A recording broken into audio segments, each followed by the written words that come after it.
बांटेंगे importance of staffing, कि staffing की हमें ऐसी क्या जरूरत पड़ती है, क्यों हमें स्टाफिंग करने की आवश्यकता है।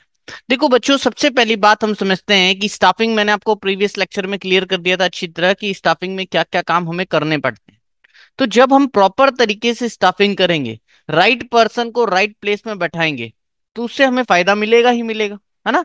तो स्टाफिंग करने की जरूरत क्यों, सबसे पहली बात तो यही कि राइट पीपल चाहिए हमें राइट जॉब पे, है ना। तभी तो जाकर हमारा काम अच्छा होगा।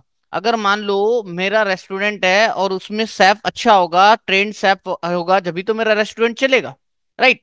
इम्प्रूव परफॉर्मेंस, भी स्टाफिंग करने की जरूरत क्यों है। आपने लोगों को, आपने किसी को हायर किया जो आपके जॉब के लिए सुटेबल था, उसको हायर किया और आपने उसको रख लिया, ठीक है। लेकिन भैया अगर आप उसको ट्रेनिंग नहीं दोगे अपने जॉब से रिलेटेड, उसको नॉलेज तो है, लेकिन भैया आप अपने काम के अनुसार उसको ट्रेनिंग भी तो दोगे। उससे क्या होगा, उसकी परफॉर्मेंस अच्छी होगी और वो ज्यादा बेटर और ज्यादा फास्ट काम कर पाएगा, ठीक है। जैसे मान लो एक एक्सपीरियंस ड्राइवर है, वो डिलीवर करता है goods safely and on time, तो अच्छा परफॉर्मेंस हुआ, राइट।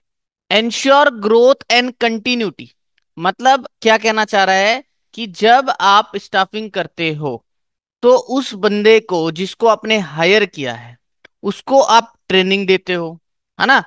हर डिपार्टमेंट्स की धीरे धीरे उसको ट्रेनिंग मिलती है। तो वो क्या होता है, पर्सन जो है ट्रेंड हो जाता है और हर काम का उसको नॉलेज हो जाता है, जिसके कारण वो फ्यूचर में टॉप लीडर्स के लिए, तुम्हारे ऊपर के पोजीशन के लिए तैयार हो जाता है। तो स्टाफिंग में हम ये काम कर ही रहे हैं, है ना। जैसे परफॉर्मेंस अप्रेजल करते हैं तो हम उसको प्रमोशन देते हैं, फिर उसको ऊपर उठाते हैं, हायर पोजीशन पे शिफ्ट करते हैं। और लेकिन हायर पोजीशन पे ऐसे ही तो शिफ्ट नहीं कर रहे थे ना, वो सीख रहा था काम को, अच्छा नॉलेज ले पा रहा था, काम निकाल पा रहा था, अच्छा लीडर बन पा रहा था, जब ही जाकर उसको ग्रोथ दिया। और जॉब से तुम निकालोगे नहीं क्योंकि तुम्हारी रिक्वायरमेंट हो गई उसके लिए, तो वो कंटिन्यू भी रहेगा, ठीक है। Training junior staff to take senior role in future, आप ट्रेनिंग दे रहे थे ना उसको, धीरे धीरे धीरे ट्रेनिंग करके, इसलिए भी स्टाफिंग करने की जरूरत पड़ रही है, ठीक है। Best use of human resources, तो क्या कह रहा है कि स्टाफिंग में बेस्ट यूज कराता है ह्यूमन रिसोर्सेज का। क्यों, क्योंकि आप स्टाफिंग के अंदर क्या करते हो, प्रॉपर एस्टिमेट करते हो मैन पावर रिक्वायरमेंट का। इसमें दो चीज करते हो आप, work load analysis and work force analysis. इसमें आप देखते हो कि भैया कितना काम है और कितने लोगों की आवश्यकता है, और ऑलरेडी हमारे पास कितने लोग मौजूद हैं। उसके हिसाब से आप चेक कर लेते हो कि मुझे और स्टाफ की जरूरत है या एग्जिस्टिंग स्टाफ ही ज्यादा है, उसको एक ब्रांच से दूसरे ब्रांच में ट्रांसफर करने की जरूरत है या निकालने की जरूरत है। तो जितना ह्यूमन रिसोर्स चाहिए आप उतना ही रखते हो, ना ही ज्यादा ना ही कम। जिससे क्या हो रहा है, जितने हैं उसका आप प्रॉपर यूटिलाइजेशन कर पा रहे हो, जिससे आपका कॉस्ट बचता है और वर्कलोड जो है एक पर नहीं पड़ रहा, सब पे प्रॉपर डिस्ट्रीब्यूशन आपने कर रखा है, ठीक है।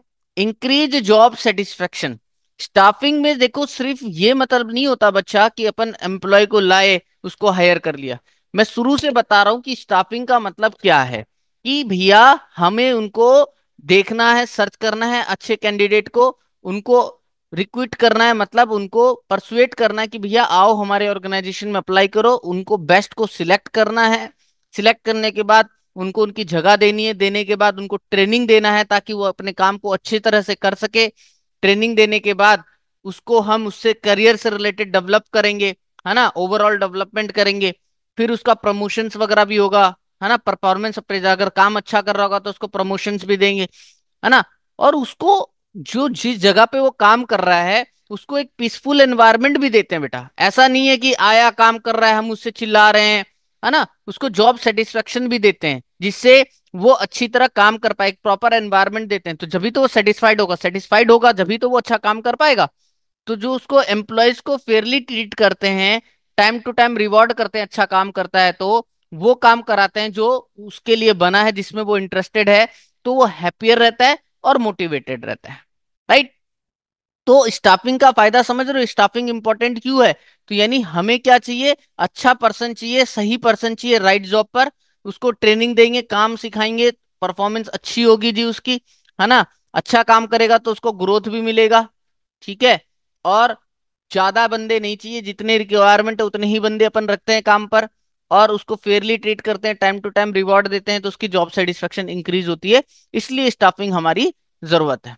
अब देखो, अगर स्टाफिंग अच्छी नहीं होगी तुम्हारी, तो क्या होगा, तुम सही कैंडिडेट नहीं ढूंढोगे, जिससे क्या होगा, वेस्ट ऑफ टाइम होगा, मटेरियल होगा, पैसे की बर्बादी होगी, अच्छा प्रोडक्शन नहीं होगा, वर्क क्वालिटी पे प्रोडक्शन डाउन होगा, है ना। प्रोडक्ट सेल नहीं हो पाएगा क्योंकि क्वालिटी अच्छी नहीं है। और जो तुम्हारा स्टाफिंग ही अच्छा नहीं है, एम्प्लॉयज में आपस में पॉलिटिक्स चल रहा है, ऑर्गेनाइजेशन में एनवायरनमेंट अच्छा नहीं बन पा रहा, तो ऑर्गेनाइजेशन में एम्प्लॉय छोड़ छोड़ के चले जाएंगे, वन एस हैप्पी रहेंगे। तो प्रॉपर स्टाफिंग करने की भी जरूरत है। तो सिर्फ स्टाफिंग में बच्चा दिमाग में कभी भी ये मत सोचना लोगों को हम हायर कर रहे हैं। बहुत सारे काम जो मैंने स्टार्टिंग में ही बताया था मीनिंग में, वो सारे काम को ध्यान रखते हुए चैप्टर को आपको पढ़ना है।